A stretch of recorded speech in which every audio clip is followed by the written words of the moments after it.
Oh, j'ai pas joué 90, je m'entraîne tous les jours. Honnêtement, je vais vraiment m'entraîner.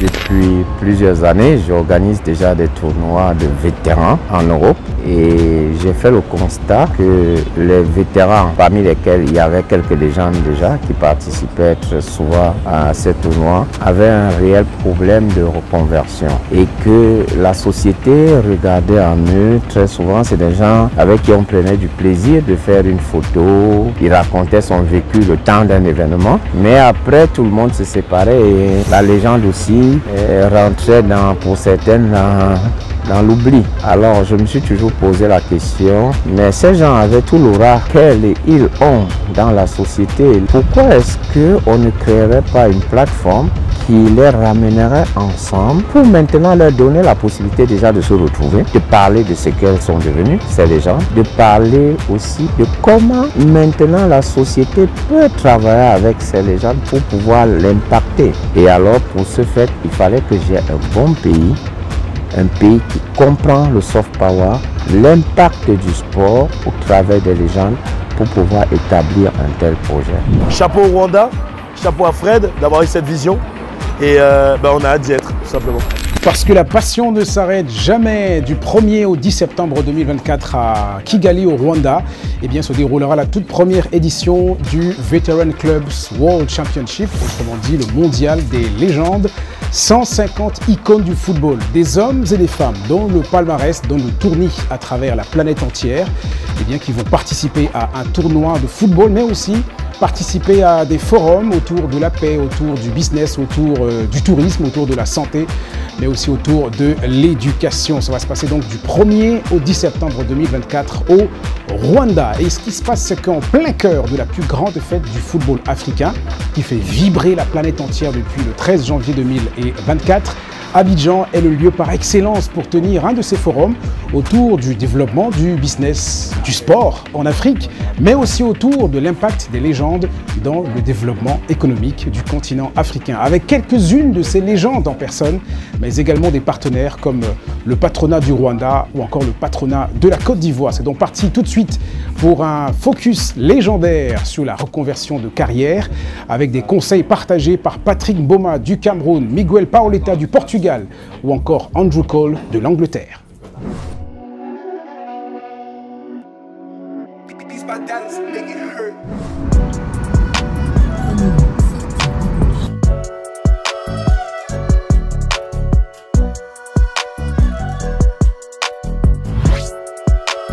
À 2 jours de la finale de la CAN 2023, le Novotel a grouillé de monde pour le forum du patronat.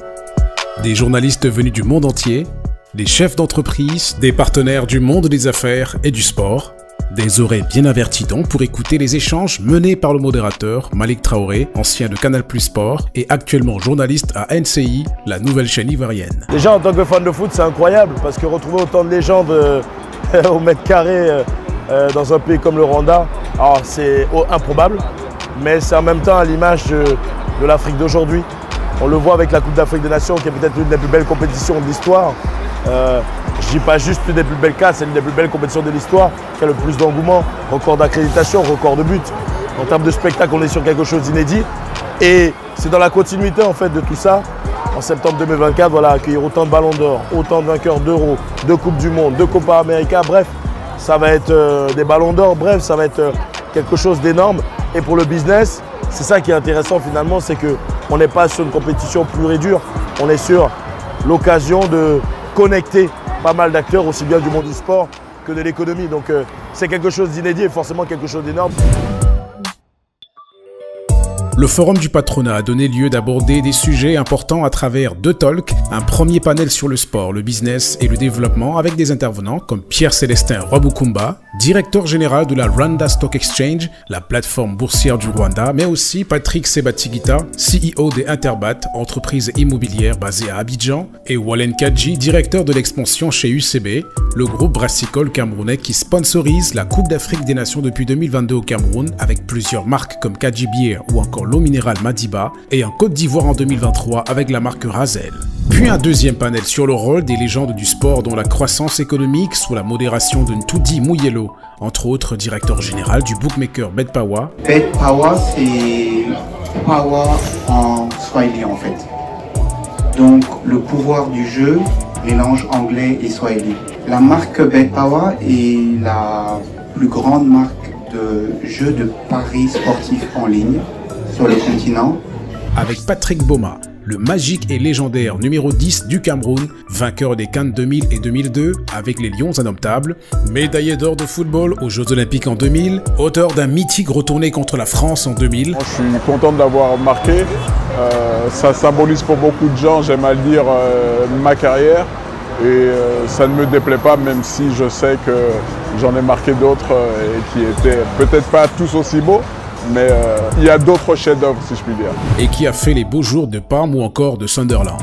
Reconverti avec brio depuis longtemps en consultant pour les médias, le natif de Douala vit très bien sa vie de vétéran. Un conseil majeur, c'est déjà de se former un maximum, mais la première des choses, c'est de respecter sa nature, sa personne, et de ne pas aller à l'opposé nécessairement de ce qu'on sait faire, sauf bien formé.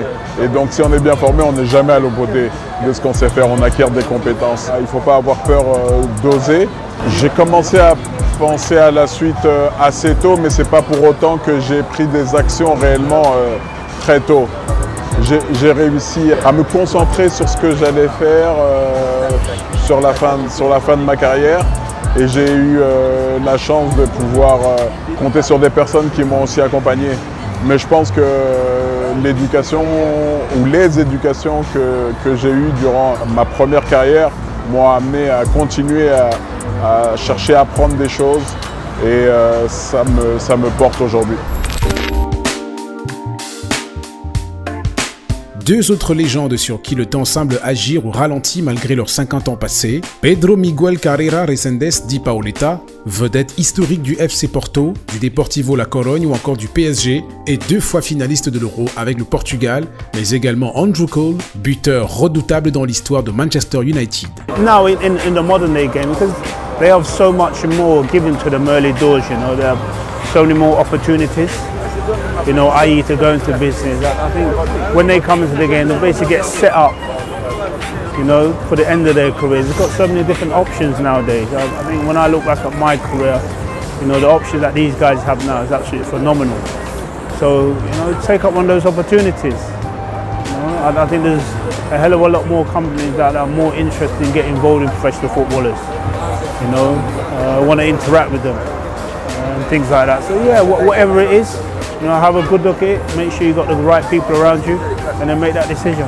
I think me, when I got to 30, I started to think about what I would like to do. I'm not saying that I actually did what I would like to do, you know, because things change, but I mean, looking back now, if I was playing now and had the opportunities that these guys have now, yeah, I think retirement would look a lot more different than it did when I was playing. C'est continuer sa formation. Je crois que c'est tellement important. L'école aussi, si tu voulais continuer dans le monde du football, par exemple, commencer à faire ton carnet d'entraîneur, le diplôme pour directeur sportif. Mais je crois que l'évolution du football, c'est permanent et c'est important d'être toujours actualisé, à toujours faire des courses. Ça, c'est important. Pour après avoir l'opportunité de choisir ce que tu veux faire tout de suite que tu termines ta carrière. Moi j'ai eu la chance de décider quand je voulais arrêter. Vous savez, n'est pas tous les joueurs ont cette chance à cause de blessures ou de trucs comme ça. Moi je n'avais pas de blessures. J'ai préparé pendant 1 an, 2 ans avant que c'était ma dernière saison et je me préparais pour après être prêt pour rentrer à la fédération. Ambassadeur de Manchester United après sa carrière de footballeur, Andrew Cole a eu pas mal de soucis de santé dont il se relève bien. Pour financer la recherche afin que d'autres aient la même chance que lui, il a lancé il y a quelques années un fonds de charité, le Andy Cole Fund. Paoletta de son côté a été directeur de la Fédération portugaise de football avant de lancer sa propre académie de football au Portugal. Présent également à ce forum, le président de la Basketball Africa League, la BAL, tournoi également supporté par le Rwanda qui abrite les épreuves finales. Absolument, le Rwanda qui devient un véritable lieu de rendez-vous, de grands rendez-vous sportifs. Nos finales auront lieu là-bas pour la saison 4 du 24 mai au 1er juin. Et nous encourageons aussi, c'est comme on a eu l'opportunité d'échanger avec ces légendes du foot, les inviter à venir au final de la BAL. Et pour nous aussi, nous allons encourager nos ambassadeurs de la Basketball Africa League, qui sont des légendes du basket, aussi à faire pareil. Il faut que mutuellement, qu'on puisse travailler ensemble pour développer l'écosystème du business du sport en Afrique. Un événement pareil s'inscrit et entre parfaitement en ligne de mire avec ce que nous prêchons depuis quelques années, l'avènement du sport comme un levier, un moteur de développement économique pour l'Afrique. Je pense que c'est un grand moment pour l'Afrique de vraiment capitaliser sur cette ressource que nous avons, comme les matières premières qui sont sous nos sols, partout sur le continent. Nos ressources humaines constituent, je pense, la partie la plus importante de nos atouts. Et ces événements, en mettant l'accent et en regroupant différentes personnalités du monde des affaires, du monde de l'administration, etc., des décideurs, je pense, va accélérer ce parcours. Introduite par Jesse Apindongo, directeur général de l'agence créative Easy Group, en charge de la réalisation du projet, la révélation d'une partie des 150 légendes qui seront à Kigali en septembre a fortement marqué la rencontre.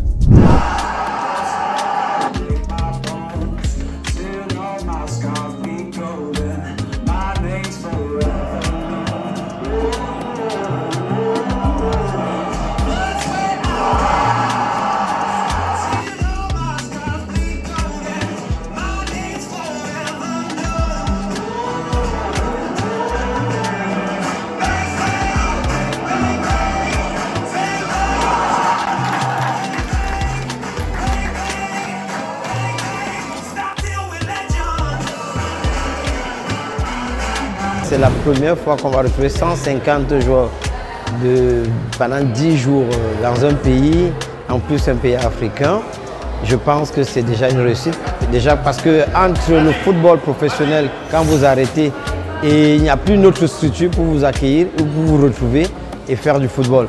Donc pour moi déjà c'est une réussite. Et maintenant, je pense tout le monde sait que la reconversion des anciens footballeurs n'a pas été toujours facile dans tous les pays du monde, que ce soit le Brésil, la France et en Afrique. Et aujourd'hui, je pense que ça donne l'opportunité aussi aux entreprises et aux footballeurs de se retrouver et que des entreprises peuvent aussi bénéficier, comme les anciens footballeurs, peuvent bénéficier de ce genre d'événements. Et je pense que le pays choisi, qui est le Rwanda, nous disons merci déjà au président Kagame et au Rwanda d'accueillir cet événement. En 10 jours, chacun peut retrouver son compte dans ce genre d'événement. Je pensais un peu ça et là je viens encore plus de m'en rendre compte. C'est un levier économique très important et à partir de ce forum, il va falloir qu'on s'active, même nous les entrepreneurs du continent, qu'on essaye de voir comment faire pour vraiment se greffer autour de cet événement. Et je remercie ceux qui m'ont invité au Rwanda pour les prochaines sessions. C'est une très belle initiative. Je veux dire, vraiment, le sport, c'est d'accord, c'est une belle chose, mais tout le business satellitaire qu'on peut faire autour du sport est encore plus important et plus porteur. Donc moi, en tant que femme entrepreneur, événementielle et tout ça, je ne peux pas rater l'occasion. Il y a des plateformes, il y a des forums, rien de tel qu'un tel forum pour se faire connaître, pour réseauter davantage. Alors, chère légende, lors de ce tournoi, vous pensez pouvoir jouer combien de temps sur 90 minutes? Oh, j'ai pas joué 90, je m'entraîne tous les jours. Je rigole, mais c'est vrai, je m'entraîne tous les jours. Physiquement, je me sens bien. J'ai fait des matchs avec des amis toutes les semaines. Et je suis disponible pour jouer beaucoup de minutes. Non, not at all. Honnêtement, je vais vraiment m'entraîner. Il faudra faire attention pour ne pas se surentraîner pour éviter les blessures, bien entendu. Mais j'ai vraiment l'intention de montrer un beau visage. Perdre du poids, retrouver de la force. Et puis après, ce sera important de donner une belle image Pas nécessairement de gagner, pas nécessairement de marquer des buts jusqu'à chercher à être le meilleur buteur. C'est mon objectif caché, ça. Mais blague à part, non, je pense que le plus important, ça sera de donner une belle image. Et pour ça, il faudra ne pas se moquer des gens et se préparer. Prise de parole remarquée également pour la directrice de la Private Sector Federation, le patronat rwandais. Le business du sport en soi est déjà très important et peu développé sur le continent africain. Le Rwanda a vu une opportunité de pouvoir se positionner comme un pionnier dans le développement de ce business. C'est pour ça aussi que la Fédération du secteur privé rwandais est ici et se positionne, reste autour de VCWC pour continuer à positionner ses membres afin de pouvoir profiter de ces opportunités de business, de tourisme qui se développe tout autour du business du sport. Il y a tout ce qui est logistique qui se développe autour du sport. Il y a tout ce qui est communication, tout ce qui est éducation, académie et tout ça, des matériels qui sont utilisés dans le sport, que ce soit les maillots, que ce soit les sacs, les casquettes et tout ça. Et ça se fait sur le continent. Et maintenant, il faut se positionner et pouvoir être la marque qui va se démarquer dans le monde du sport. Petit pays aux 1000 collines, destination touristique majeure à travers le programme Visit Rwanda, affiché sur les maillots du PSG, d'Arsenal, pays hospitalier pour Kendrick Lamar, Idris Elba ou encore Kevin Hart, le Rwanda, un des États les plus réformateurs du continent en matière de gouvernance et de business sur les 25 dernières années selon la Banque mondiale, est devenu un hub important pour les affaires, le sport, la culture. Pour la Fédération internationale de football vétéran, portée par son président le Camerounais Fred Siwe, le Rwanda n'était qu'une évidence comme pays hôte du mondial des légendes. Lorsque j'ai eu la chance d'échanger avec les autorités de ce pays, ils nous ont reçus à bras ouverts. Et j'ai très vite compris que la vision mondiale que j'avais de ce pays, de ce projet, le Rwanda a été le premier très réceptif. Et j'ai compris qu'avec eux, on pouvait être sûr qu'on aura un partenaire qui va nous porter partout dans le monde.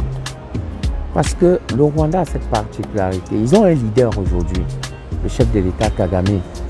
C'est quelqu'un qui a une vision, pas seulement panafricaine, il a une vision mondiale. C'est quelqu'un qui voit le monde différemment. Et c'est ce monde-là que nous voyons au VCWC. Et c'est pour ça que le choix du Rwanda était facile à faire. Nous en sommes ravis. Et encore plus, cette année, c'est une année particulière pour ce pays. Les Rwandais et les Rwandaises, c'est des gens formidables. J'ai l'occasion de le vivre tous les jours. Et c'est pour ça que moi, j'invite chaque personne que je rencontre à visiter ce pays. Parce que très souvent, quand on le dit, les gens pensent qu'on fait de la publicité. Mais je pense que chaque fois que quelqu'un a eu l'occasion, une amie à qui j'ai conseillé d'aller au Rwanda est arrivé, m'a dit « Fred, moi je vais ouvrir quelque chose là-bas, je vais faire une affaire là-bas. » Et c'est ça, parce que tout est mis en place pour vous rassurer et pour vous accompagner et savoir que vous pouvez compter sur l'État.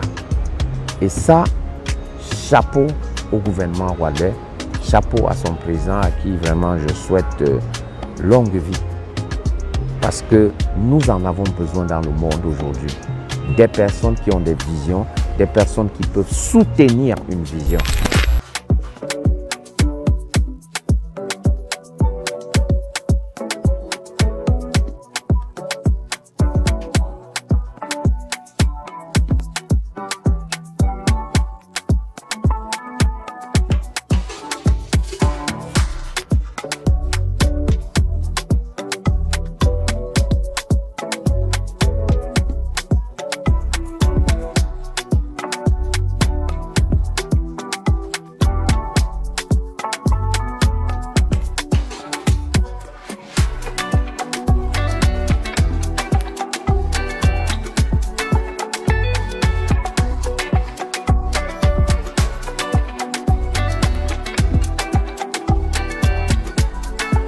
Cette journée du forum s'est achevée avec un privilège donné à quelques fans de football de s'asseoir à la table de nos légendes Andrew Cole et Miguel Paoletta pour un moment plus que convivial. Sur la route du VCWC, le comité d'organisation a déjà tenu des rencontres à Kigali, à Abidjan, à Paris, à Doha et même récemment au Libéria. Des actions qui font grimper la fièvre du mondial des légendes qui arrive du 1er au 10 septembre 2024 à Kigali au Rwanda. Il est temps donc de sécuriser vos tickets sur le site vcwc.network.